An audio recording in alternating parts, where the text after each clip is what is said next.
শুভেচ্ছা সহ আমন্ত্রণ প্রত্যেককে। নিলয় গ্রিন ব্লক এটিএন সংলাপে আপনাদের সাথে আছি আমি আমিনুল মজলিস। দর্শক, আপনারা জানেন সমসাময়িক ও জনগুরুত্বপূর্ণ বিভিন্ন বিষয় নিয়ে আমাদের আলোচনা অনুষ্ঠান প্রপোর্শনাল রিপ্রেজেন্টেটিভ বা পিআর নির্বাচনের এই পদ্ধতিটি নিয়ে গত কয়েক মাস ধরে বেশ আলোচনা চলছে। গতকালকে বাংলাদেশ জামায়াত ইসলামী নির্বাচন কমিশনের সাথে দেখা করে তাদের অবস্থান জানিয়েছেন এবং আজকে আমরা যখন কথা বলছি, আজকে সুশাসনের জন্য নাগরিক সুজন তাদের এই সম্পর্কিত একটি জরিপের ফলাফল প্রকাশ করেছে। সঙ্গত কারণেই বিষয়টি বেশ প্রাসঙ্গিক হয়ে উঠেছে, যার কারণে আমাদের আজকের আলোচ্য বিষয় আমরা রেখেছি পিআর পক্ষ বিপক্ষ। এ বিষয়ে আলাপ করবার জন্য স্টুডিওতে রয়েছেন দুজন অত্যন্ত জনপ্রিয় মুখ।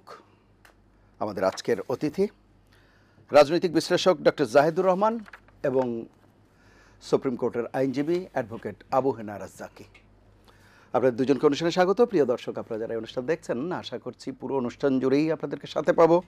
আপনাদেরকে যথার্থে জানিয়ে রাখি, অনুষ্ঠানটি সরাসরি ফেসবুকে সম্প্রচারিত হচ্ছে। সেক্ষেত্রে facebook.com/ATN বাংলা অনলাইন এই লিঙ্কে ক্লিক করলে আপনারা অনুষ্ঠানটি দেখতে পাবেন। কথা না বাড়িয়ে আমরা চলে যাব মূল আলোচনায়, কিন্তু তার আগে দিনের শিরোনামগুলো দেখে আসব।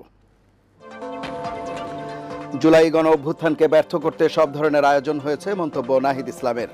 ঐক্য ধরে রাখতে না পারলে আরেকটি 1/11-এর আশঙ্কা।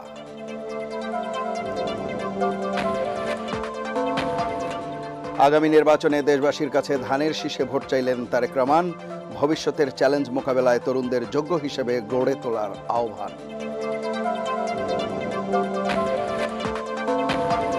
ফেব্রুয়ারির মাঝামাঝি নির্বাচন আয়োজনে প্রস্তুত মালয়েশিয়ায় প্রধানমন্ত্রীর সঙ্গে বৈঠকে প্রধান উপদেষ্টা। দুদেশের মধ্যে 5টি সমঝোতা স্মারক সই।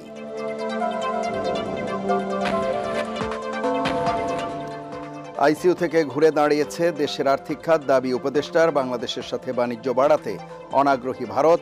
ঢাকার চিঠিতে সাড়া দেয়নি দিল্লি।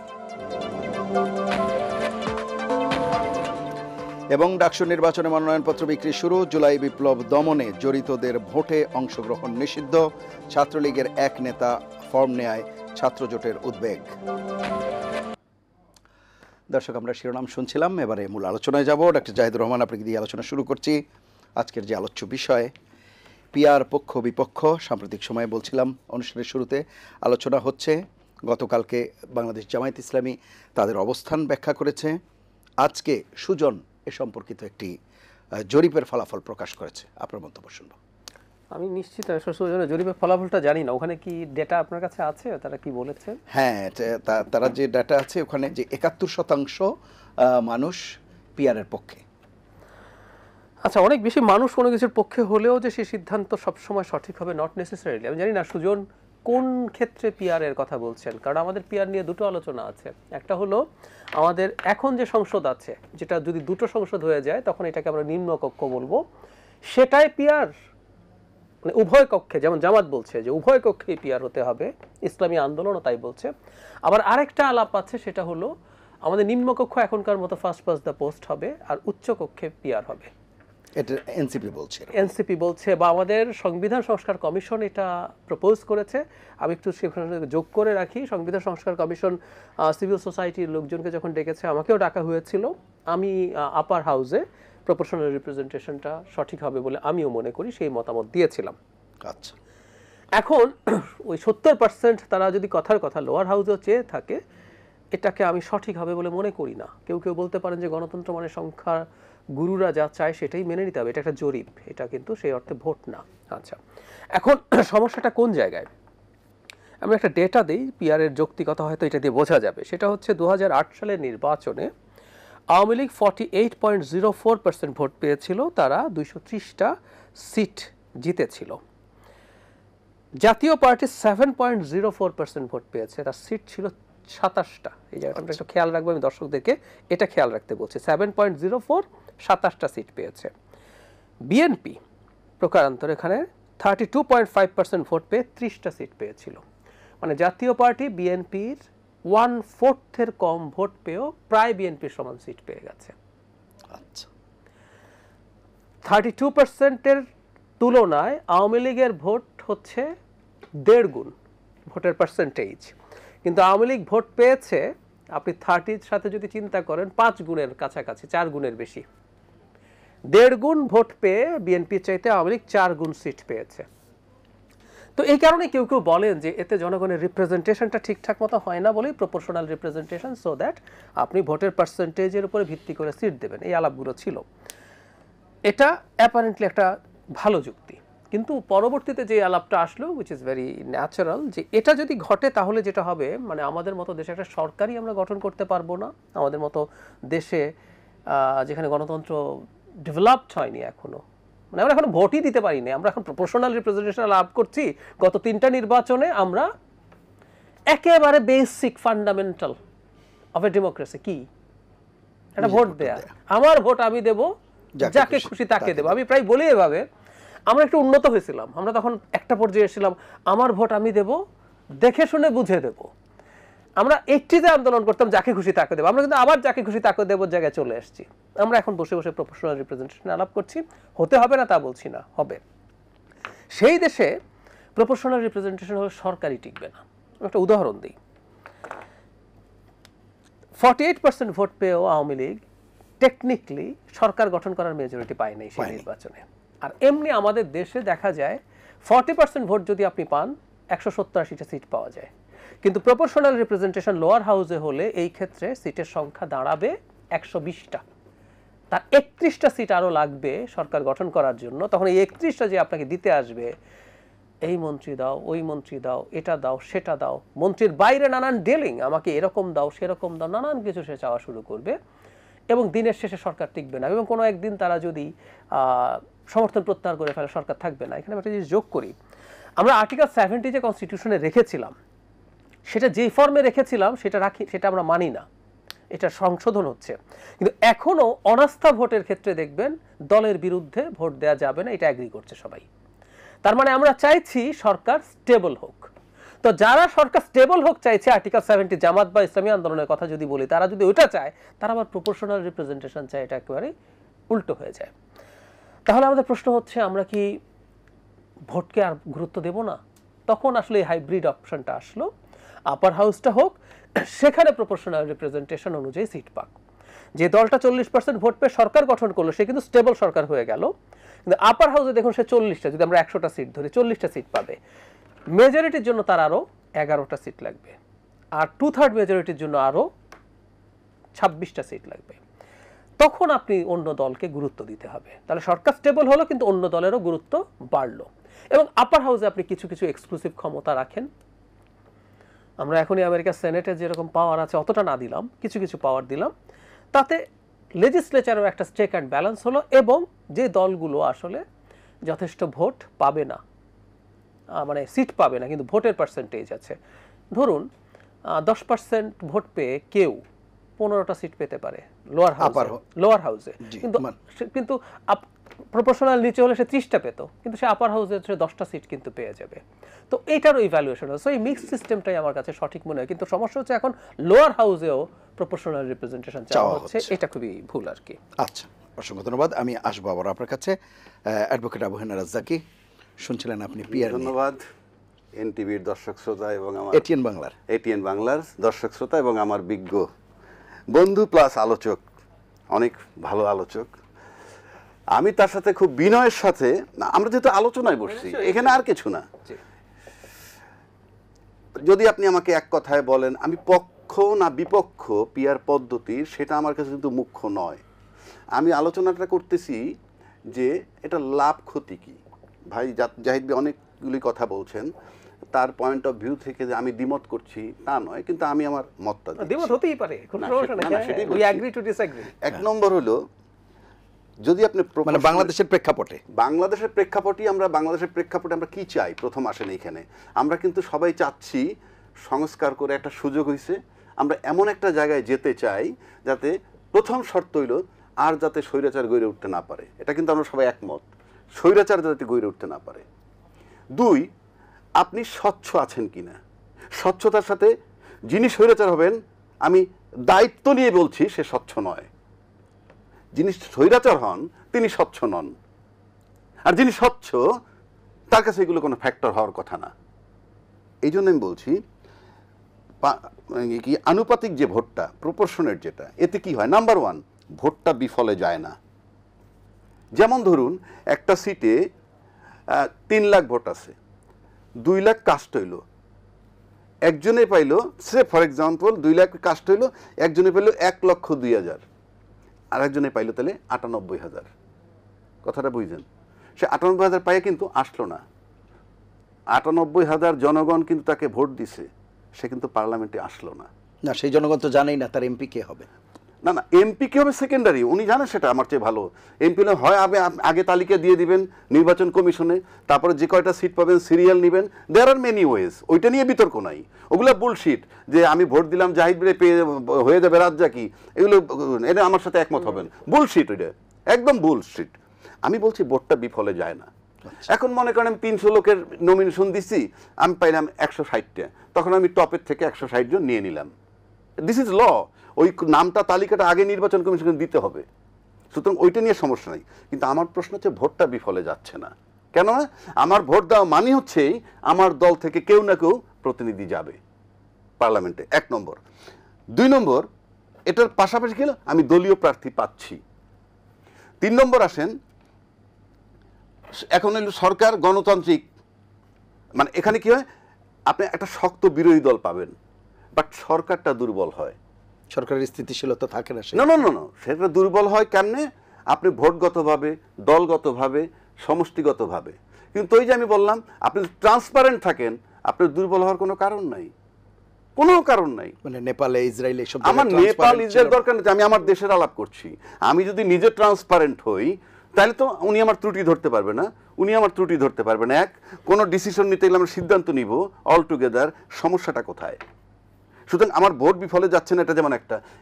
আমরা যেহেতু চাইতেছি, আপনি যদি গণতন্ত্রে বিশ্বাসী হন, তাহলে শক্ত বিরোধী দল পার্লামেন্টে দরকার। এখন শক্ত বিরোধী দল বানানোর উপায় কি?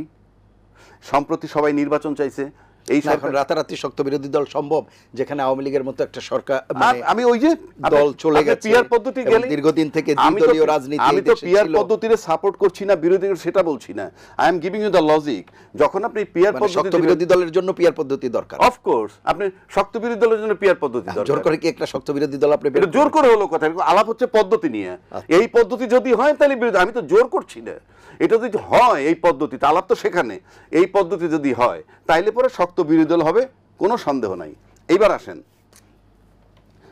আরপিতে সমস্যা কার হয় সেই জায়গায় আপনার যেতে হবে।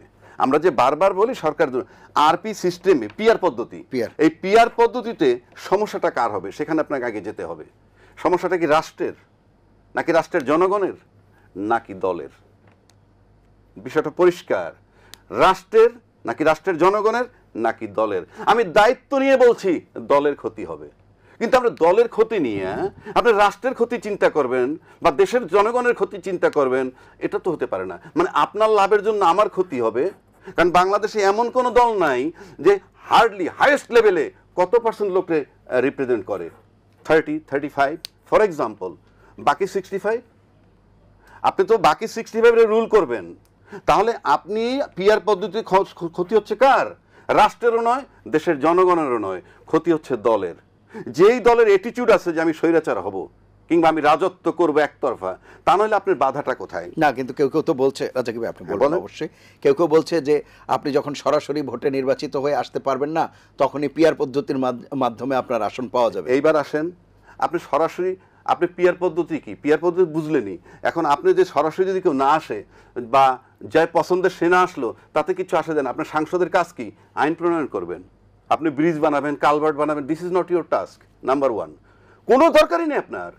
উপজেলা চেয়ারম্যান হন, ইউনিয়ন চেয়ারম্যান হন, রাস্তাঘাট বানান।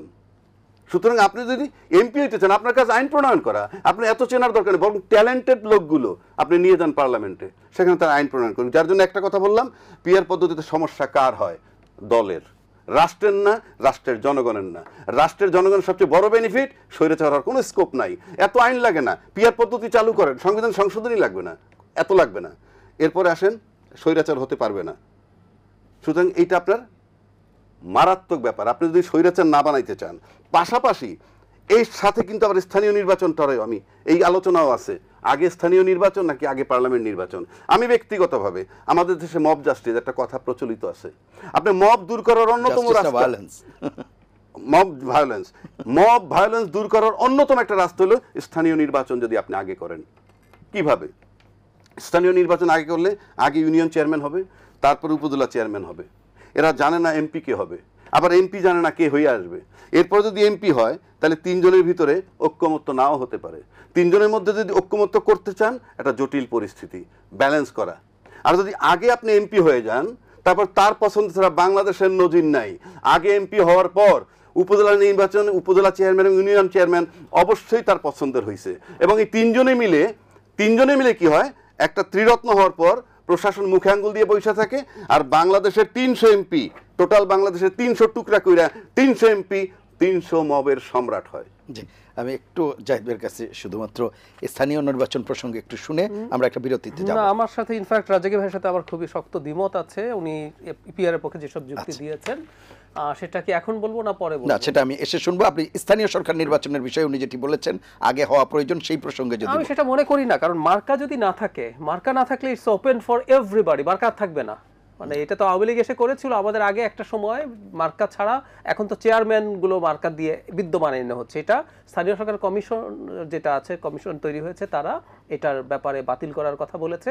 আমাদের নির্বাচন ব্যবস্থা সংস্কার কমিশন, যেটা আমি সদস্য ছিলাম, আমরাও প্রপোজ করেছি এবং আমরা মোটামুটি নিশ্চিত থাকতে পারি এই জিনিসটা বাতিল হয়ে যাবে। যখন বাতিল হয়ে যাবে, ইটস ফ্রি টু অল। এবং বাংলাদেশে শেখ হাসিনার স্থানীয় সরকার নির্বাচন দেখে যদি ভবিষ্যতে নির্বাচন মনে করি, এটা ভুল হবে। কারণ বাংলাদেশে দলীয় সরকারের অধীনেও মোটামুটি ভালো স্থানীয় সরকার নির্বাচন হয়েছে। এর সাথে সময় হয়েছে 90s-এ হয়েছে।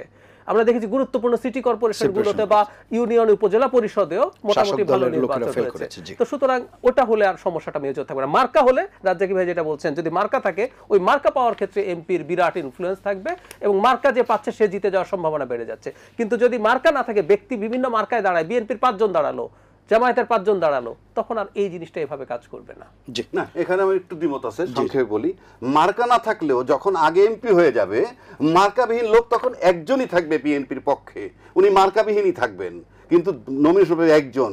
আর আগে যদি আপনি স্থানীয় নির্বাচন করেন, তাহলে ইউনিয়ন নির্বাচনে 5 জন প্রার্থীও দাঁড়াইতে পারে একই দলের, কিন্তু আগে এমপি হইলে একই দলের থেকে একাধিক দাঁড়াবেন আমি নিশ্চিত। কারণ এই আবহাওয়া আমি বড় হয়েছি এই রাজনীতি। আমি আবার একটু বলি, মানে একটা দলের চিফও পারবে না। আমি বলে রাখি, আগামী নির্বাচনে বিএনপির লোকজন স্বতন্ত্র দাঁড়াবে। তারেক রহমানই স্বতন্ত্র দাঁড়ানো ঠেকাইতে পারবে না, আর একটা এমপি 2 জন দাঁড়ানো ঠেকাই দিবে? এটা হলো? হ্যাঁ, সেটা অন্য কথা। ওই বহু সময় দেখেছি টপদের কথা বাদ দিয়ে স্বতন্ত্র ইলেকশন করে নাই বাংলাদেশে। না, বাংলাদেশে স্বতন্ত্র ইলেকশন করে নাই কেউ। হাসিনা এবং খালেদা জিয়ার কথা না শুনে করছে তো। এটা চাইলে হয়ে গেল, কিচ্ছু আসে দেয় না, চাইলে কি হয়ে গেল না? ঠিক আছে, আসবো আমরা একটা বিরতি নিয়ে এসে আলোচনায় যুক্ত হব। প্রিয় দর্শক, নিলয় গ্রিন ব্লক এটিএন সংলাপে পর্যায়ে নিচ্ছি বিরতি। থাকুন আমাদের সঙ্গে।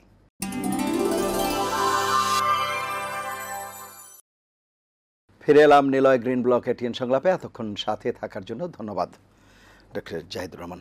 যে বিষয়টি আলাপ করছিলাম, বিশেষ করে যে প্রপোর্শনাল রিপ্রেজেন্টেশন লোয়ার হাউস নিয়ে, আপার হাউস নিয়ে তো দ্বিমত নাই, লোয়ার হাউস নিয়ে ভাইয়া যা বললেন তার প্রসঙ্গে কিছু কথা জরুরি। মানে আমরা প্রত্যেকটা সিস্টেম আমরা কোথায় কাজ করব সেটা সেই দেশের উপর ডিপেন্ড করে, এটা হলো খুব জরুরি। তত্ত্বাবধায়ক সরকার সারা পৃথিবীর কোথাও ছিল না, আমরাই প্রথম করেছি। I was the first nation. এটার পর এক্সপোর্টেড হয়েছে পাকিস্তান ডিফারেন্ট ফর্মে। তার মানে আমরা এটা করলাম কেন? এবং এটা ট্রুলি একটা ডেমোক্রেটিক সিস্টেমের সাথে খানিকটা কনফ্লিক্টিং মনে হয় অ্যাপারেন্টলি। আমি 5 বছর দেশ চালানোর জন্য যাকে দায়িত্ব দিই, তাকে একটা নির্বাচন মানছি না, বিশ্বাস করছি না। But it happened. এবং আমাদের অভিজ্ঞতা দেখিয়েছে এই রকম সরকারের অধীনে নির্বাচন হলেই আমরা অ্যাকসেপ্টেবল দেখছি, তাই তো? সুতরাং অন্য কোথায় কোনটা কিভাবে কাজ করলো সেটা আমাদের মাটি দেখার ব্যাপার আছে। আচ্ছা, প্রপোর্শনাল রিপ্রেজেন্টেশন, ভাইয়া বলছেন সরকার দুর্বল হবে। আসলে সরকার হবেই না, দ্যাটস দ্য প্রবলেম। 35% ভোটের কথা বললেন। 35% ভোট হলে একটা দল 105টা সিট পাবে। তার আরো খেয়াল করে দেখুন 46টা সিট লাগবে সরকার গঠন করার জন্য। আচ্ছা, এখন আমরা ভারতের দিকে তাকাই। আমাদের চাইতে বহু দিন ভারত গণতন্ত্রের চর্চা করছে। ভারতের হর্স ট্রেডিং, ওদের এই তো প্রপোর্শনাল রিপ্রেজেন্টেশন, ওদের ওই 70-র মতো কোনো রক্ষা কবচ নাই। ফলে আপনি এমপি কিনে ফেলতে পারেন।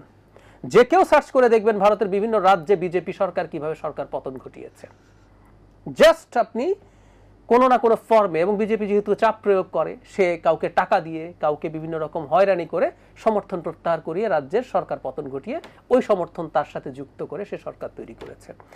এটাই ঠেকানোর জন্য আমরা 70-র কথা বলছিলাম। কারণ আমরা আবারও বলছি, ভারত গণতন্ত্র আমাদের চেয়ে অনেক বেশি বোঝে, আর আমরা গণতন্ত্রের বুঝি না। আমরা প্রস্তর যুগে আছে, আমরা ভোটই দিতে পারি না এখনো। এখন আমরা এক্সপেক্ট করছি বাংলাদেশে 105টা সিট পাবে একটা দল, তাকে 46টা সিট নিয়ে কেউ একজন আসবে এবং সকাল বিকাল তাকে থ্রেট করবে না। ধরে নিলাম সেই সরকারটা ট্রান্সপারেন্ট আছে, যারা 46টা দিবে তারা সব খুব চমৎকার গণতান্ত্রিক মানুষ, তারা সরকারের স্টেবিলিটির জন্য আচ্ছা ও তো ভালো কাজ করছে তাই আমি কিছু করব না। বাংলাদেশে বাস্তবতা আছে। রাজ্জাকি ভাই মনে করতে পারেন, আমি মনে করি না। আমিও দীর্ঘদিন, আমরা এটা হয়তো কম দিনই হবে, কিন্তু খুব গভীরভাবে পলিটিক্স অবজার্ভ করার চেষ্টা করছি, আমাদের নেতাদেরকে দেখছি কে কি করেন না করেন বোঝার চেষ্টা করি। একটা সরকার খুব ভালো দেশ চালালেও এর মধ্যে নানা রকম ধান্দা যার উপরে ডিপেন্ড করলে হবে সে করবে, করলে যেটা দাঁড়াবে একটা পর্যায়ে সরকার পতন হবে, এবং সেই পতন যদি 1 বছর 6 মাস 1.5 বছর চলতে থাকে, এই যে নেপালের উদাহরণ দিচ্ছিলেন, নেপালের প্রবলেম হয়। মজার ব্যাপার, ইটালিতে সরকারের ধুমধাম পতন হয়ে যায়, জাপানে হয়ে যায়, ওদের সমস্যা হয় না, কারণ ওই দেশের ডেমোক্রেসি একটা স্ট্রাকচার জায়গায় গেছে, ওদের সিস্টেমটা ওইভাবে কাজ করে। পোস্ট 1960-এর পর ইটালিতে সরকারের গড় আয়ু 1 থেকে 1.5 বছর, এর বেশি তেমন কোনো সরকার টেকেই নেই, কিন্তু ইটালি টের পায় না। ওই যে আবারও বলছি, কারণ হলো তার সিস্টেমগুলো এভাবে কাজ করে। বাংলাদেশের মতো একটা দেশে এই জিনিস যখন আনবো তখন এই প্রবলেম। আবারও বলছি, আমরা লোয়ার হাউসে এটা করছি, তাহলে আসলে আমাদের আর্টিকেল 70 পুরোই তুলে দেওয়া উচিত, যেখানে অনাস্থা ভোটও দিতে পারবে। কোনো একটা দল সরকার গঠন করলে 200 সিট পেয়েছে, কোনো একদিন 60-70 জন হঠাৎ করে বললো আমি সরকারের অনাস্থা আনতে চাই, যেটি ইমরান খানের না, বেলায় অনেক বেশি না, ওয়েস্টমিনিস্টার সিস্টেমে এটা আছে, এটা ভারতেই আছে, এটাই নিয়ম, যে কোনো দেশেই আছে। তো আমরা সেটাও করব। আবারও বলছি, যেটা আমরা করলাম কেন, কারণ আমরা ওটা দেখেছি, আমাদের ওটা দেখে আমরা শিখেছি। যুক্তফ্রন্টের সময় ঘটনাগুলো ঘটছিল দেখে আমরা একটা রক্ষা কবচ করেছি। 70কে আমরা বেশি কঠিন করে ফেলছিলাম যে আপনি কোনো বিলেই ভোট দিতে পারবেন না, এটা আননেসেসারি ছিল। তো সেই কারণেই বলছি, আসলে বাংলাদেশের প্রেক্ষাপটে দাঁড়িয়ে চিন্তা করতে পারে। ভাইয়া যেটা বললেন, আমি এটাও গুরুত্বপূর্ণ কথা, যে ভোট নষ্ট হয়, সেজন্যই হাইব্রিড সিস্টেমটার আলাপ হয়েছে, যে আপার হাউসে আপনি প্রপোর্শনাল রিপ্রেজেন্টেশন দেন, একই ভোট ফার্স্ট পাস দ্য পোস্টে এটা হবে পার্সেন্টেজ অনুযায়ী, সে কিন্তু আপার হাউসে, আমি বলি উদাহরণ, 1% ভোট পেল কোনো দল, সে সারা দেশে কোনো সিট পেল না, কিন্তু সে আপার হাউসে একটা সিট পেল। এইভাবে 3% ভোট পেল কেউ, ধরলাম কোনো সিট পেল না, কিন্তু আপার হাউসে সে 3টা সিট পাবে, সো ওটা কনসিডার করা হলো। এটা গুরুত্ব আছে বলেই আপার হাউসে আসলে এটাকে কনসিডার করার কথা হয়েছে আর কি। সেজন্যই লোয়ার হাউসেও যদি আমরা ইউরোপের বিভিন্ন দেশে, জার্মানিতে সেকেন্ড হাইয়েস্ট দল যে বিরোধী দলের কাজ করছে, সে আবার সরকারি দলকে সমর্থন দিয়ে টিকিয়েও রাখছে, সেই সরকার কাজ করছে, তার মন্ত্রী আছে, আবার সে বিরোধী দল সরকারের সমালোচনাও করছে। সো জার্মানিতে এই জিনিসটা যে মডেলে কাজ করেছে, বাংলাদেশে এই মডেলে কাজ করার আমরা আশপাশেও নাই, এর বহু দিন পরে। কিন্তু যেটি রাজ্জাকি ভাই বলছিলেন যে গণতন্ত্রের জন্য তো একটি শক্তিশালী বিরোধী দল প্রয়োজন, সেই জায়গায় আপনার কাছে কি মনে হয়? It's all about trade of. আমরা আসলে মানে ঔষধের মতো, আমরা একটা ঔষধ কেন খাই জানেন? কারণ এটা ডিজায়ার্ড এফেক্ট বেশি, প্রত্যেকটা ওষুধের সাইড এফেক্ট আছে। আপনি অনলাইনে গেলেই দেখবেন, অতি সিম্পল প্যারাসিটামল যে ওষুধটা, ওরও সাইড এফেক্ট দেখবেন। তো আপনি প্যারাসিটামলটা খান কেন? কারণ আপনার সাইড এফেক্টটা ডিজায়ার্ড এফেক্টের চাইতে কম ওজন দেন আপনি। সো পিআর এর সুবিধা আছে, অসুবিধা আছে তো, নাহলে পিআর কেন পৃথিবী ট্রাই করছে? আমার প্রেক্ষাপটে কোনটার ওজন বেশি আমি সেটা দেখছি। আমি বলছি না পিআর ফেলে দেওয়ার মতো কনসেপ্ট, এটা পৃথিবীর অনেকে নিচ্ছে তো, এবং আমাদের সাউথ এশিয়াতে এটা প্র্যাকটিস। নেপালকে আমরা আনবো উদাহরণ, কারণ হচ্ছে এই অঞ্চলের মানুষ এটাকে কিভাবে ডিল করতে পারে, আমার তার কোনো উদাহরণ নেই। এবং নেপাল মারাত্মক অস্থিতিশীলতার মধ্যে ঢুকে গেছে, এটা যেটা আমাদের চোখের সামনে ঘটলো। সেজন্যই বলছি আমরা কি করছি, আসলে আমাদের দেশের প্রেক্ষাপটে ওজন দিচ্ছি। সুতরাং ভাই ইজ রাইট, ওটা হলে বিরোধীদের শক্তি বাড়বে, কিন্তু আমি দেখতে পাচ্ছি আমার সরকারই তৈরি হবে না, সো আমি ওজন দিচ্ছি, এই আর কি।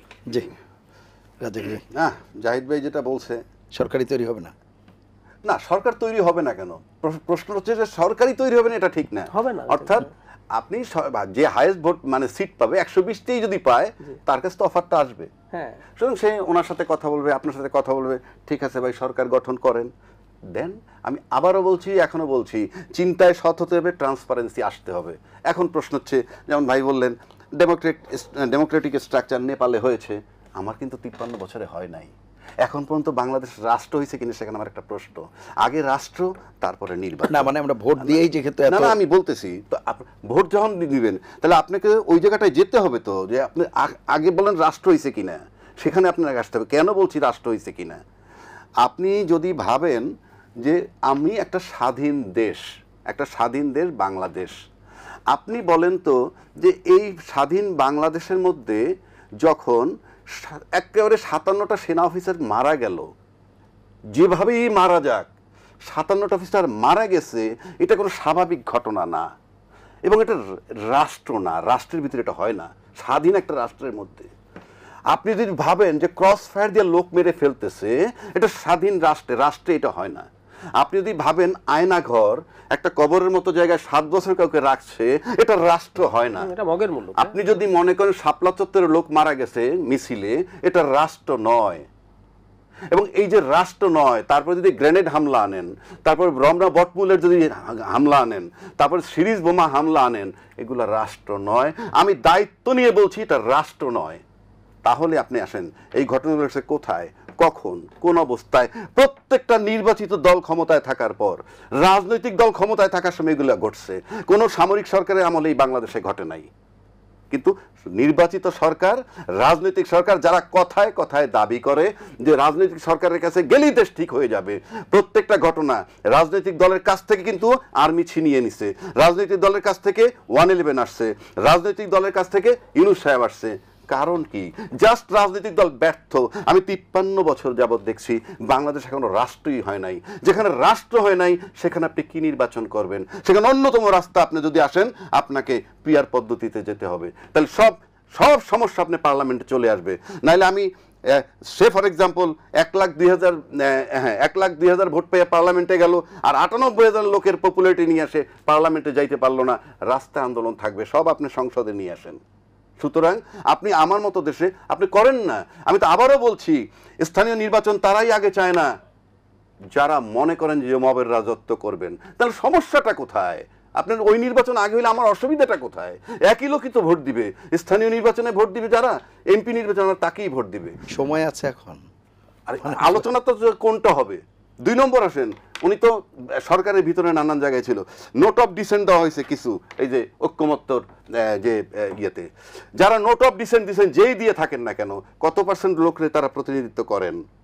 এবং নোট অফ ডিসেন্টের রাষ্ট্র এবং জনগণের কোনো ক্ষতি হয় না। আমি নিশ্চিত করে বলতে পারি যে সমস্ত ইস্যুগুলায় নোট অফ ডিসেন্ট দিছে, সেগুলা রাষ্ট্র এবং রাষ্ট্রের জনগণের কোনো ক্ষতি হয় না, ক্ষতি হয় দলের একচ্ছত্র আধিপত্য থেকে সরে যেতে হয়। সুতরাং এটা পরিষ্কার। আমি 53 বছর যখন আমি একটা রাষ্ট্র বানাইতে পারি নাই, 53 বছর দেখছি আমরা, তারপরে যখন হয় নাই, কালকে সকালে হয়ে যায় ওভারনাইট, আমি কিভাবে বিশ্বাস করব? উনি যারা চায় নোট অফ ডিসেন্ট দিতে, তারা বলছে ঠিক হয়ে যাবে। আমার 53 বছর ইতিহাস কি বলে? 2 নম্বর আসেন, অন্তর্বর্তীকালীন সরকার, তত্ত্বাবধায়ক সরকার, নির্বাচিত সরকার, এই যে একটা জুলাই ঘোষণা হইলো, কিংবা এই যে সরকার নির্বাচন দিল, জাহিদ ভাই এরা তো আমার চেয়ে অনেক বেশি বিশেষজ্ঞ, আমি লয়ার হইলো, তারা অনেক সংবিধান পড়ছে। আপনি বলেন তো, সরকার যে নির্বাচনটা দিল কি হিসাবে, কোন জায়গায়, কোন সংবিধানে, কিসের উপরে নির্বাচনটা দিল? যে 25 ফেব্রুয়ারি, কিসের উপরে, কোন সংবিধানে? এটা একটা অন্তর্বর্তীকালীন সরকার। আপনার একটা জুলাই ঘোষণা হইল, সেই জুলাই ঘোষণার ভিতরে সবকিছু ঢুকাইলো, কিন্তু সরকারের মেয়াদটা কোথায়? উইথ এফেক্ট ফ্রম 8 অগাস্ট 2024, এই মেয়াদ তো এখানে উল্লেখ করতে হবে। সেখান থেকে আপনি জুন 2026 পর্যন্ত মেয়াদ দেন, এবং তারপর সেটার ভিতরে নির্বাচন করেন। এগুলো দিতে হবে, নাহলে আপনি কিভাবে নির্বাচন দিলেন? সরকারের নামটা কি? সরকারের নাম প্রধান উপদেষ্টা। কার উপদেষ্টা সে? সংবিধানে যেটা এক্সিস্টিং সেটাই নাই। তাহলে আপনি কার? অন্তর্বর্তীকালীন সরকার। অন্তর্বর্তীকালীন সরকার, তাহলে ন্যাচারালি অন্তর্বর্তীকালীন একটা সংবিধান লাগবে। অন্তর্বর্তীকালীন সংবিধান যেটা তফসিলে ঢুকাবে, যেটা তফসিলে যেটা জুলাই ঘোষণাকে ঢুকাইতে চায়, সেখানে এই জুলাই ঘোষণার নাম অন্তর্বর্তীকালীন সংবিধান দিয়ে আপনি ঢুকান, তাইলে আমার কোনো সংবিধানে এফেক্ট করবে না, এবং এটা তফসিল হিসাবে ঢুকবে। সেখানে তার মেয়াদ দিবে। মেয়াদ কি? 8 অগাস্ট 2024 থেকে 30 জুন 2026 পর্যন্ত, এবং তার ভিতরে তাকে একটা নির্বাচন উপহার দিয়ে দিতে হবে। নির্বাচন তো অলরেডি সে বলছি ডেটই দিছে। আপনি এইগুলো যদি না দেন, এটা তফসিলে থাকলে পরবর্তী যে কোনো ব্যক্তি একটা গোষ্ঠী প্রশ্ন করবে, আচ্ছা তুমি কোন সংবিধানে নির্বাচিত, তোমার কোন সংবিধানে তোমার এই যে ইলেকশনটা হইলো? আপনি যদি বলেন এক্সিস্টিং সংবিধান, সেটায় 8 অগাস্টে যখন এই সরকারের পতন হয়ে গেল, সেখান থেকে 7ই নভেম্বর মধ্যে 3 মাসের মধ্যে আপনাকে নির্বাচন দিতে হবে, যদি আপনি ওই সংবিধান ফলো করেন। আবার উনি অন্তর্বর্তীকালীন সরকার, সে ওই সংবিধানের ভিতরে অন্তর্ভুক্ত না, তার তো কোনো রাইটই নেই এটা ফলো করার। সুতরাং জুলাই ঘোষণা যেটা দিছে, জুলাই ঘোষণা না, হ্যাঁ ঘোষণাপত্র, সেটাকে আমি মনে করি নামকরণ করতে হবে অন্তর্বর্তীকালীন সংবিধান নাম্বার 1। নাম্বার 2, সেখানে প্রফেসর ইউনূস সাহেবের টাইটেল দিতে হবে রাষ্ট্রের প্রধান নির্বাহী, সেই হিসাবে। 3 নম্বর, তার মেয়াদ দিতে হবে এই অগাস্ট 8-এর 2024 থেকে আপনি জুন পর্যন্তই দেন, যেহেতু ওই মেয়াদ দিচ্ছেন জুন 26, এবং তার ভিতরে তাকে একটা নির্বাচন দিয়ে যেতে, এবং এইটার পরিপ্রেক্ষিতে এবং জুলাই সনদ যেটা হবে সেটা উল্লেখ করতে হবে, যে অর্থাৎ এই সরকারটাকে নির্বাচন নিতে হইলে এই সরকারের সমস্ত কার্যকলাপকে আপনি একটা আইনি ফ্রেমে নিবেন। আইনি ফ্রেমে নিলেই যে চূড়ান্ত তা না, কিন্তু আপনি যদি এইটুক না ঢুকান, যারা নির্বাচন করে পার্লামেন্টে যাবে তাদের কাছে কি উত্তর থাকবে যে তুমি কোন সংবিধান অধীনে নির্বাচিত? সে তো বলতেই পারবে না কোন সংবিধান। তাহলে তুমি বসছো, আমিও তোমার আবার ধাক্কায় উঠাই দিলাম, কথার কথা বলছি। শুধু এই যে আইনি কাঠামোর ভিতরে আপনি অন্তর্বর্তীকালীন সরকারকে অন্তর্বর্তীকালীন একটা সংবিধান তাকে বানাইতে হবে, যেটা আমি সংবিধান বলছি না, আপনি তফসিল হিসাবে ঢুকান, কিন্তু এই টাইম ফ্রেমে আইনি ফ্রেমে তাকে আনতে হবে, নাহলে সবাই সাফার করবে এবং এটা নিয়ে বিরাট কোশ্চেন মার্ক থাকবে। আজকে কথাটা আমি ছোট মুখে বলে গেলাম, 5 বছর পরে হলে এই প্রশ্ন আসবে। যেমন কেন বলছি, এই জাহিদ ভাইরাই বলছে এনসিপি ইউনূস সাহেবের আবিষ্কার, আরও অনেকে বলছে, উনি আমার সামনে আছে বলে আমার গুড ফ্রেন্ড, তাই আমি এটা বললাম, আরও অনেকে বলছে। তারপরে নির্বাচন দাবি করছে। এখন সোশ্যাল মিডিয়ায় সেই সমস্ত দায়িত্বশীল ব্যক্তি বলতেছে আবারও কি সেই একতরফা নির্বাচনের দিকে আমি যাচ্ছি, তাহলে তুমি ভাই শাউটিং করলা কেন এতদিন নির্বাচন নিয়ে? আবার বলতেছে এনসিপি যদি ক্ষতিগ্রস্ত হয় সেজন্য দায়ী থাকবে ইউনূস, তাহলে উনি বানাইলেন, আবার বলতেছে দায়ী থাকবে ইউনূস। আবার আরেকজনে বলতেছে এনসিপিকে ভাঙার চেষ্টা করছে Yunus. I don't understand, all of them are intelligent, তারাই কথাগুলো বলতেছে। শুধু এই কারণে আমি বলতেছি, এই যে সিস্টেম 53 বছরে যেটা হয় নাই, আমি ব্যক্তিগতভাবে আই ডোন্ট বিলিভ যে হবে। আমি আসবো আবার আপনার কাছে, একটু শুনে আসি। অনেকগুলো ইস্যু এসছে, অনেকগুলো ইস্যু এসছে, আপনার নতুন করে কিছু বলা লাগবে না। মানে রাজাকি ভাই যে যুক্তি দিচ্ছেন, আমরা রাষ্ট্র গঠনই হয় নাই, আমরা সত্যিকার অর্থে আমাদের রাষ্ট্র গঠন বলতে ডেমোক্রেটিক রাষ্ট্র মানে সেপারেশন অফ পাওয়ার, আমাদের 3টা উইং আলাদা হবে, লেজিসলেচার, এক্সিকিউটিভ এবং জুডিশিয়ারি। আমাদের অনেকগুলো ইনস্টিটিউট থাকবে, কনস্টিটিউশন এবং স্ট্যাটিউটরি ইনস্টিটিউট, যেগুলো স্বাধীনভাবে কাজ করবে। আমরা এরকম রাষ্ট্র গঠন করতে পারি নাই, হুইচ ইজ ট্রু। আচ্ছা, এখন যে রাষ্ট্র গঠন হয় নাই সেই রাষ্ট্রে আমরা পিআর নির্বাচনের কথা বলছি, যেটা অতি অ্যাডভান্স রাষ্ট্রে হয়। আচ্ছা, আমার কাছে এটা একটা লজিক্যালি ঠিক বলে মনে হয় না। আমরা তো রাষ্ট্র গঠন করি নাই, আমরা আগে একটা ভোট দেই, দিয়ে আমাদের যে আগের সিস্টেম ছিল, যেই পিআর কাজ করার জন্য উন্নত গণতান্ত্রিক মানসিকতা লাগে, উন্নত গণতান্ত্রিক ইনস্টিটিউট লাগে, আমরা সেটা রাষ্ট্র গঠন হয় নাই এমন একটা জায়গায় ফিট করছি। এটা আমার কাছে সঠিক মনে হয় না। আমি আবারও বলছি, আমি কিন্তু আগের সেগমেন্টেও বলেছি, ইউরোপ যে জায়গায় গেছে সেই জায়গায় এটা ওয়ার্ক করছে, কারণ তারা ওই জায়গায় পৌঁছার পর এখন তারা গণতান্ত্রিকতার যে জায়গায় গেছে সেখানে এটা হয়। আমরা যাই নেই, এবং আমাদের মতো না, আমাদের চেয়ে ভালো অবস্থায় নেপাল আসলে এক অর্থে ছিল, কারণ নেপাল তার রাজতন্ত্র যাওয়ার পর থেকে কখনো এই নির্বাচন ব্যবস্থা নষ্ট করে কেউ ক্ষমতায় ছিল সেটা হয়নি। আর ভাইয়া যেটা বলছেন, নির্বাচিত সরকার, পলিটিক্যাল সরকারের সময় অনেক কিছু হয়েছে। পলিটিক্যাল সরকারের সময় সমস্যা হয়, কিন্তু সব পলিটিক্যাল সরকার আসলে কাগজে কলমে নির্বাচন করলে ওগুলো নির্বাচিত সরকার না। আবার নির্বাচন করলেও ভালো নির্বাচনের পরে তারা অনেকে নির্বাচন করবে না এই সিদ্ধান্ত যখন নেয়, তখন সে নিপীড়ক হয়ে ওঠে, তখন সে সংকট তৈরি করে। এটা আছে। নাম্বার 2 হচ্ছে নোট অফ ডিসেন্ট নিয়ে কথা বললেন ভাইয়া। একটা দলের সর্বোচ্চ অধিকার আছে নোট অফ ডিসেন্ট দেওয়ার। কেন বলছি? আমি দেশটাকে এভাবে দেখতে চাই, আমি এটা মানি না, আমি সরকার এরকম হওয়া উচিত বলে মনে করি। আমি মনে করি একই ব্যক্তি প্রধানমন্ত্রী এবং দলের প্রধান থাকবে, আমি মনে করি, আমি চাই হতে। এটা বলার জন্য যে মাসুল তাকে দেওয়ার, সে মাসুল দেওয়ার জন্য তাকে প্রস্তুত থাকতে হবে। জনগণ যদি মনে করে এই দলটা এটা ভুল করছে, তাহলে সে করবে না, খুব সিম্পল কথা, যাকে ভোট দেবে না। কিন্তু কোনো একটা দলের এই কথা বলার রাইট আছে, আমি একটা সংস্কারও মানি না, এবং এটার কনসিকুয়েন্স আমি ফেস করব। আপনারা জনগণকে বোঝান, দেখো ও একটা সংস্কারও মানে না, ও একটা শেখ হাসিনা হইতে যাইতেছে, ওকে ভোট দিও না। খুব সোজা সাপটা কথা, এটা এইভাবেই কাজ করে। অনেকে মিলে, কতজন মিলে, একটা বিশেষজ্ঞ মিলে একটা প্রপোজাল দিয়েছে, এবং আমরা কেউ কেউ মনে করছি এটা সঠিক, সেটা হতে পারে না। একটা ইন্টারেস্টিং তথ্য দেই। ডক্টর ইউনূস যে ভোট নিয়ে একটা বাজে মন্তব্য করেছিলেন যে টাকা দিয়ে ভোট কেনা হয়, ওটার প্রশ্নটা কি ছিল আমরা অনেকে খেয়াল করিনি। চ্যাথাম হাউসের ওই ইন্টারভিউতে যিনি তাকে প্রশ্ন করছিলেন, তিনি বলছিলেন যে আপনারা কিছু দলের সাথে কথা বলে সংস্কার ঠিক শেষ করছেন কেন, এটার জনগণের এজেন্সি কোথায়? উনি বলছেন যে জনগণ এই দলগুলো তার তার সংস্কার প্রস্তাব নিয়ে জনগণের কাছে গিয়ে ম্যান্ডেট দিয়েই তো বোঝা যেত কোন সংস্কারটা জনগণ চায়। এই প্রশ্নটা আমরা অনেকে খেয়াল করি না, আমরা উত্তরটা নিয়ে প্রচুর লিখেছি। তখন উনি বলছেন জনগণ টাকা নিয়ে ভোট দেয়, সে জিজ্ঞেস করে তুমি আমাকে কত টাকা দিবা।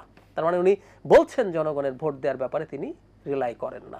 এখন গণতন্ত্র মানি, কিন্তু ভোটের ব্যাপারে রিলাই করি না। জনগণ সবসময় সঠিক ভোট দেয় আমি মনে করি না, সেটা ঠিক আছে, কিন্তু দেশের জনগণ টাকা খেয়েও ভোট দেয় না। টাকা খেয়ে ভোট দিলে আওয়ামী লীগ রাতের বেলা সিল মারতো না, তাদের কাছে এত বেসুমার টাকা ছিল, তারা ভোট টোট কিনে মানুষকে দিয়ে অন্তত ফেয়ার ভোট দিয়ে জিতে আসতে পারতো। সুতরাং নোট অফ ডিসেন্ট নিয়ে আমরা সমালোচনা করতে পারি, এটা নিয়ে আবারও বলছি এটা একটা ম্যানিফেস্টোতে পরিণত হোক। যারা নোট অফ ডিসেন্ট দিচ্ছে তার কত পার্সেন্ট হচ্ছে, আর আচ্ছা যারা দিচ্ছে না, যারা বলছে লোয়ার হাউসে প্রপোর্শনাল রিপ্রেজেন্টেশন লাগবে, তারা এটা বলে জনগণের কাছে যাক, তাদের যদি জনগণের ভোট বেশি হয় তারা নির্বাচিত হয়ে এসে সব করে ফেলুক, সহজ হিসাব নিকাশ। আমার সাথে এনসিপির কয়েকজন নেতা একসময় একইভাবে বসে বসে জনগণ তো এটা চায়, ফাইন, এটা ম্যানিফেস্টো বানান, আপনারা বানিয়ে জনগণের কাছে যান, জনগণ আপনাদেরকে ভোট দিকে এসে আপনার ইচ্ছে মতো সব করুন। ডক্টর ইউনূসের সময় অন্তত ভোট চুরি হবে না, একটা ফেয়ার ইলেকশন হবে আমরা আশা করছি। তো ব্যাপারটা এইরকম, কথাগুলোর মধ্যে সব বিরোধিতা এই কারণে হয়, আবারও বলছি প্রত্যেক দল তার তার মতো করে চাইবে, এমনকি সে সরকারের হাতে পাওয়ার কনসেন্ট্রেটেড হোক সে চাইতে পারে। নানা রকম আলোচনা এখন পৃথিবীতে আছে, যদি সুযোগ হয় ডেমোক্রেসিগুলোর মধ্যেই এখন এই আলাপ চলছে সরকারকে কিভাবে আরো বেশি পাওয়ারফুল করে তুলতে হয়। কারণ চায়নার বিপরীতে এক অবিশ্বাস্য পাওয়ারফুল সরকারের বিপরীতে ডেমোক্রেটিক দেশগুলো কি যথেষ্ট রকম পাওয়ার হাতে পাচ্ছে কিনা এই আলাপ আছে, সেদিকে এখন আর গেলাম না। জি, অন্তর্বর্তীকালীন সরকারের মেয়াদ নিয়ে বলেছেন। আচ্ছা, এখানে মেয়াদ এখানে উল্লেখ থাকাও জরুরি ছিল বলে মনে হয় না, তবে একটা কথা ফ্যাক্ট, এটা রাজ্জাকি ভাই নিজে প্র্যাকটিসিং লয়ার, উনি অনেক ভালো জানেন নিশ্চয়ই, কিন্তু এটা সত্য যে এই সরকার প্রাথমিকভাবে একটা রেফারেন্স নিয়ে দায়িত্ব নিয়েছে আর্টিকেল 106 অনুযায়ী। সো এটা উপদেষ্টা আমরা যেভাবে বলছি ওটা আমাদের ওই যে আগের যে তত্ত্বাবধায়ক সরকার ছিল ওই ধরনের একটা টার্ম আছে, কিন্তু এটা সত্য এটার বেশ কিছু কনস্টিটিউশনাল র্যাটিফিকেশন লাগবে।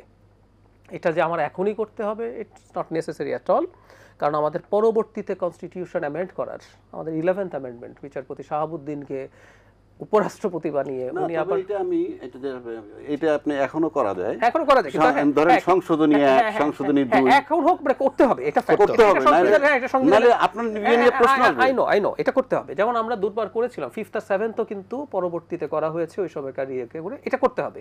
যেমন আমি একটা উদাহরণ দেই, নির্বাচন কবে হবে আমাদের তো এক্সিস্টিং কনস্টিটিউশনে আছে, এটা সরকার নাই, নির্বাচন কবে হবে 3 মাসের হিসাব নিকাশ সব আছে, সেটাও ব্যর্থ, তো এটা হয় নাই, তো এটা আমরা ভেঙে ফেললাম, তো হ্যাঁ কনস্টিটিউশন ভেঙে গেছে, কনস্টিটিউশন ভেঙে গেছে এবং বেশ কিছু জায়গায় এটা হয়েছে এবং এটা র্যাটিফিকেশন লাগবে, এটা শিওর। আসবো এই আলোচনায়, একটা বিরতি নিয়ে এসে আবার আমরা এই আলোচনায় আসবো। প্রিয় দর্শক, নিলয় গ্রিন ব্লক এটিএন সংলাপে এ পর্যায়ে নিচ্ছি বিরতি, থাকুন আমাদের সঙ্গে।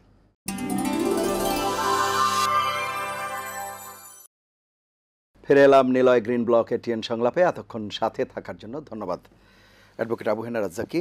আমরা নির্বাচন প্রসঙ্গে আলাপ করছিলাম, পিআর বিশেষ করে, এবং এর পাশাপাশি নির্বাচনের অন্যান্য প্রসঙ্গ নিয়েও আলাপ করছিলাম।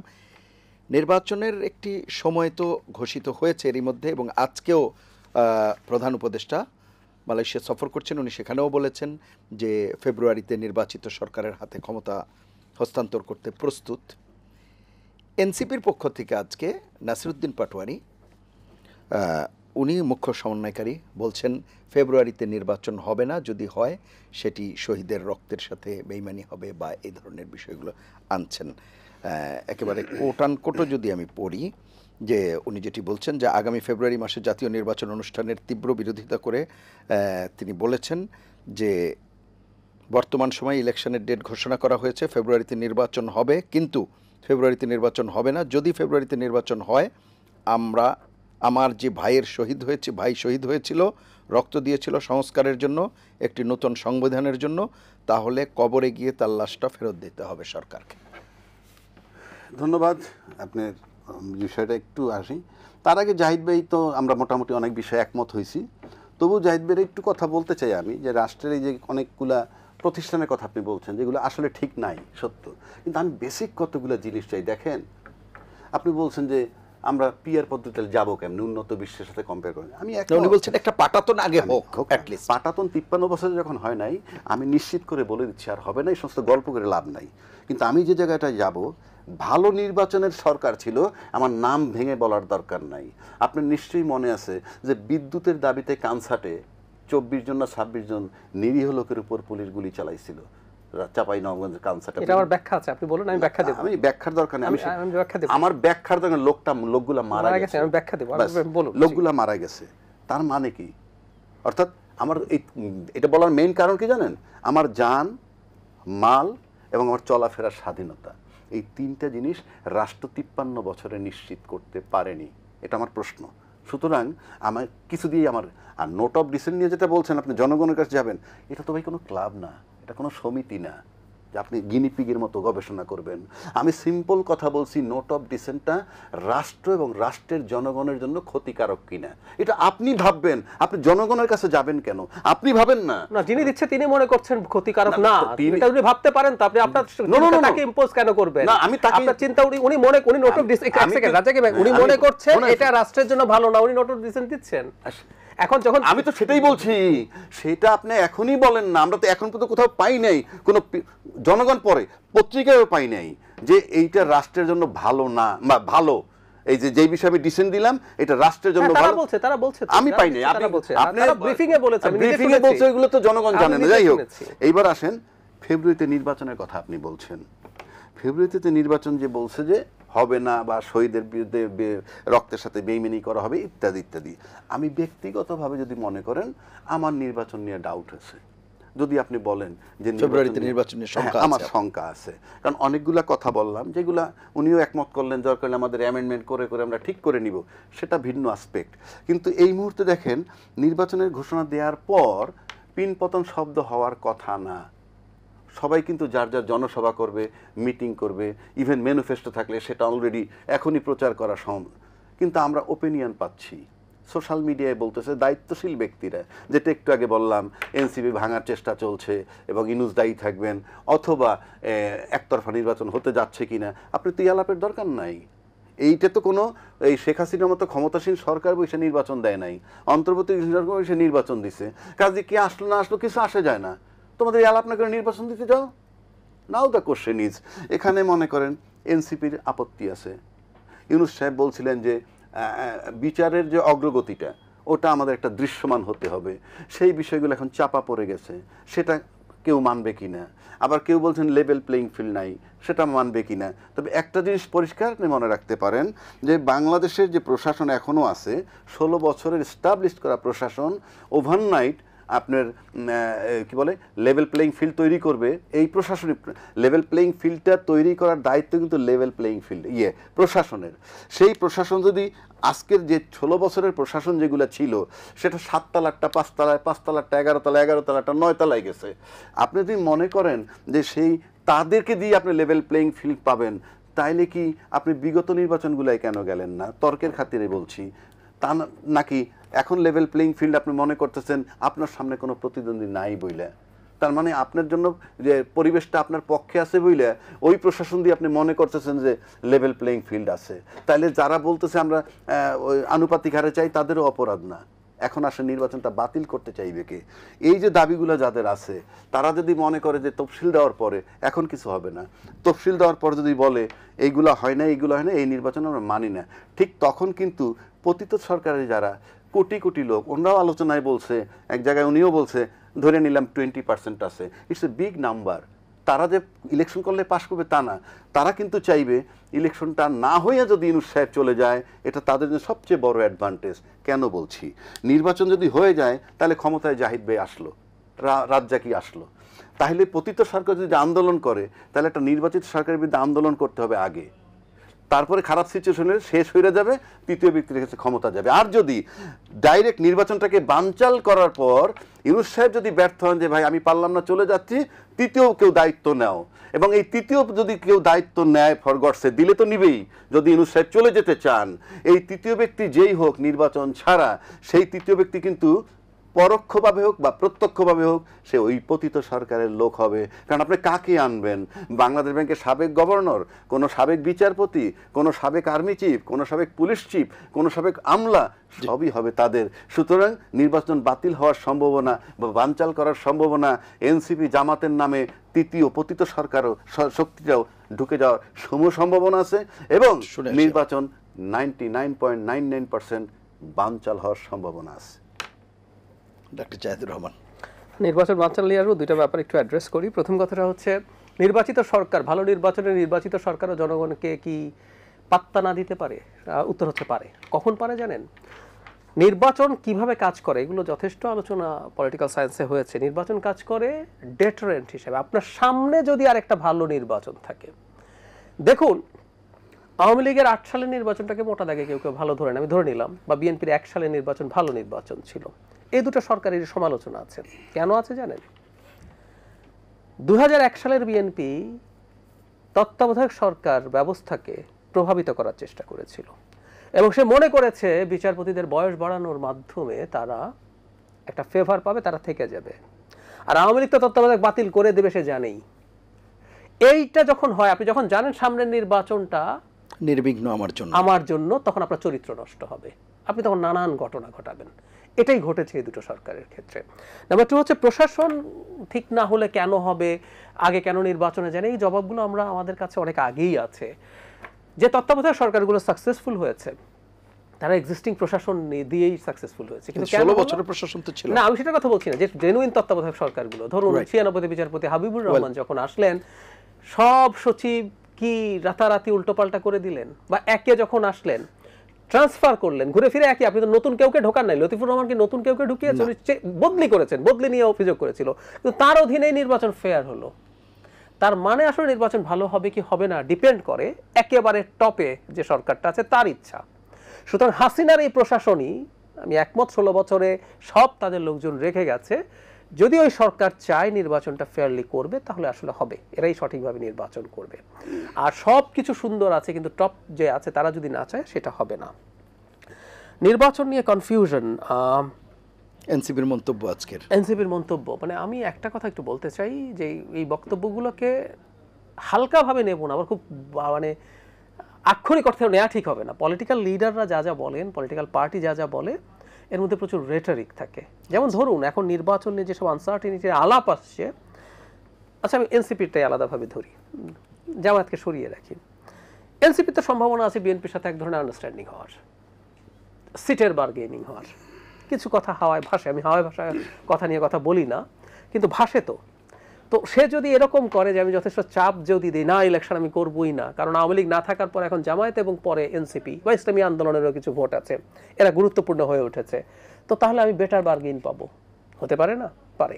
তো সুতরাং এগুলো এটার অংশ হতেও পারে। ইসলামী আন্দোলন পিআরের কথা লোয়ার হাউসে প্রথম তারা আনলো, তার সমাবেশ করে, তারপর জামাতও বললো সমাবেশ করে। তো ইসলামী আন্দোলনের সাথেও তো বিএনপির একটা আন্ডারস্ট্যান্ডিং হতে পারে, যদিও জামাত ইসলামী আন্দোলন চেষ্টা করছে একসাথে আসার, কিন্তু সেটা নাও হয়ে উঠতে পারে, কারণ ঐতিহাসিকভাবে ভয়ঙ্কর রকম মন্তব্য আছে পরস্পরের প্রতি, মানে ইসলামের শত্রু হিসাবে আইডেন্টিফাই করছে এক পক্ষ আরেক পক্ষকে, নাও হতে পারে। সো ইসলামী আন্দোলন বিএনপির সাথে কোনো একটা আন্ডারস্ট্যান্ডিং হতে পারে। সো আপনি যখনই কনফিউশন তৈরি করেন, এগুলো নেগোসিয়েশন টুরও হতে পারে। আবার রাজ্জাকি ভাই যেটা সন্দেহ করছেন, এটাকে উড়িয়ে দেওয়া যাবে না যে এটা একেবারেই, আমি যদি এভাবে বলি যে নির্বাচন যদি পিছিয়ে যায় বা দেরি হয়, অনেক দলের, অনেক ব্যক্তির অনেক প্রভাব আছে সরকারের উপরে, সেটা থেকে যাবে। কারণ একটা নির্বাচন যদি হয়, পপুলার আইডিয়া অনুযায়ী যদি বিএনপি নির্বাচিত হয়ে যায়, তার সেই প্রভাব শেষ হয়ে যাবে। আর একটা কেওস যদি হয়, উইচ আই টোটালি অ্যাগ্রি, শুধু আওয়ামী লীগ না, ভারতও খুব হাইলি এখানে ক্রিয়াশীল আছে একটা ভোলাটাইল সিচুয়েশনের সুযোগ নেওয়ার জন্য, সেটা করবে। এবং সেটা হলে খালি আওয়ামী লীগের পক্ষে আসবে সেটা নাও হতে পারে। আমরা খোঁজ খবর করলে আওয়ামী লীগের বাইরে এখনো লোক এনে সরকার বানানো যাবে, কিন্তু ওই টার্ময়েলে ঢুকে পড়লে আমরা আসলে বিপদে পড়বো, এটা আমি মনে করি। রাজ্জাক ভাই শেষের দিকে আমরা, আচ্ছা জাহিদ ভাইয়ের কথাগুলা আমার ভালো লাগতেছে, এই যে আমরা একটা জায়গায় আসতে পারতেছি, তারপর একটু বিরোধিতা করি আমি। নিশ্চয়ই। উনি লতিফুর রহমান সাহেবের যে টাইমটা বলছে, আপনাকে ভাবতে হবে, লতিফুর রহমান বলেন, তার আগে শাহাবুদ্দিন বলেন, তারপরের একটা সরকার বলেন, তিনটা নির্বাচন, তখন কি ছিল জানেন? সুন্দর সাজানো দেশ, অর্থাৎ শুধু সরকার বলতে যা বোঝায় সেই 40-50 জন লোক সরে গেছে, বাকি এভরিথিং ইজ ওয়াজ ওকে। আপনি প্রশাসন বলেন, বাইতুল মালের খতিব বলেন, বাংলাদেশের গভর্নর বলেন, সব ছিল। একটা তত্ত্বাবধায়ক সরকার এসে নির্বাচন করে চলে গেছে, এটা এক। আর এখানে 1400 জীবন গেছে, 2-4-5 হাজার আহত হয়েছে, সরকার পালায়ে গেছে, সংবিধানে ওই 14টা সুটকেস নিয়ে গেছে, ওর ভিতরে সংবিধানটাও নিয়ে চলে গেছে, কারণ সংবিধানে পালানোর বিধান নাই, চলে গেছে। তারপরে কি হয়েছে? গভর্নর পালাইছে, তারপরে সংবিধান নিয়ে পালাইছে, এবং আসছে কিন্তু তত্ত্বাবধায়ক সরকার না, আসছে অন্তর্বর্তীকালীন সরকার। এই যে বেসিক জায়গাটা আপনাকে মানতে হবে। সুতরাং ওই সিচুয়েশন এই এক না, যদি কেউ একই করে আশা করে আমি মনে করব যে এটা এরপরে আমার আর কোনো বক্তব্য চলে না। 2 নম্বর আসেন বিএনপি আর এনসিপি, এরা যদি সমঝোতা হয় তাহলে প্রথম আসেন সুন্দর নির্বাচন হচ্ছে না। সমঝোতা মানেই হচ্ছে সুন্দর নির্বাচন হচ্ছে না, আমি ভোট করব, যে যার মতে ভোটে দাঁড়াবেন। আমি সমঝোতার বিরোধী তা নই, কিন্তু আপনি সমঝোতা করার মানে হচ্ছে যে আপনি নির্বাচনে যেতে চান, তাদেরকে মনে করছেন একটা ফ্যাক্টর। কিন্তু আপনি এইটা তো গণতন্ত্রে নির্বাচন এটা ভাবা উচিত না।